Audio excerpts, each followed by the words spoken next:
Remue ménage.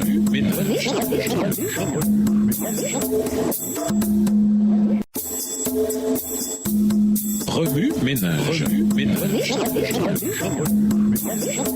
Bienvenue dans votre émission. Remue ménage. Nous voilà à la leçon de jeudi. S'impliquer. Comment entendront-ils? Il reste à accomplir un travail qui a été négligé. Nous devons nous repentir de notre indifférence envers ce travail et nous devons prier pour recevoir le discernement spirituel qui nous permettra d'en voir et d'en ressentir l'urgence. La vérité qui sauve et qui illumine nous a été confiée. Tout autour de nous, des multitudes n'ont jamais reçu la lumière. Nous devons leur proclamer la vérité qui sauve la vie, celle du message du troisième ange. Nous devons chercher les âmes, travaillant avec ardeur à communiquer aux autres ce qui est pour leur bien éternel. Les multitudes qui ne sont pas averties deviennent rapidement le jouet du malin. Satan les pousse à toutes sortes de folies et de plaisirs. Beaucoup cherchent ce qui est nouveau et attirant. Leur esprit est très loin de Dieu et de la vérité de sa parole. C'est maintenant, lorsque l'ennemi s'affaire comme jamais à tromper les esprits des hommes et des femmes pour les détourner de la vérité, que nous devrions travailler de plus en plus dans les places et aussi dans les rues, avec empressement, d'une façon désintéressée. Nous devons proclamer le dernier message de rémission dans les villes, les places et les rues. Et l'œuvre ne doit pas s'arrêter là, mais doit s'étendre aux habitants des alentours, aux campagnes, dans les chemins et le long des haies. Toutes les couches sociales doivent être touchées. En travaillant, nous entrerons en contact avec diverses nationalités. Aucune ne doit être négligée et rester inavertie. Le Seigneur Jésus est un don que Dieu fit au monde entier, pas à la haute société seulement, pas à une nationalité de préférence à une autre. Sa grâce salvatrice englobe le monde entier. Tous peuvent boire gratuitement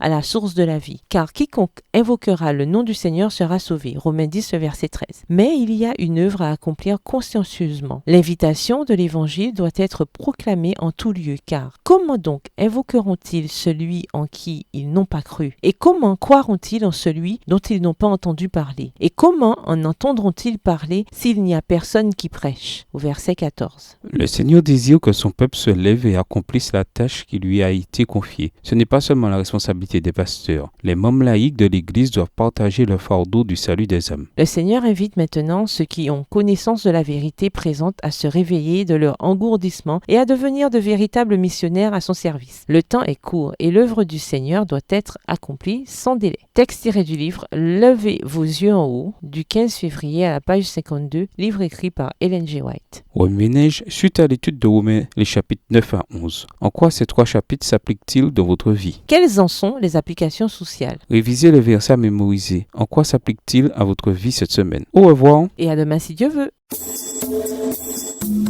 Remue ménage. Remue ménage.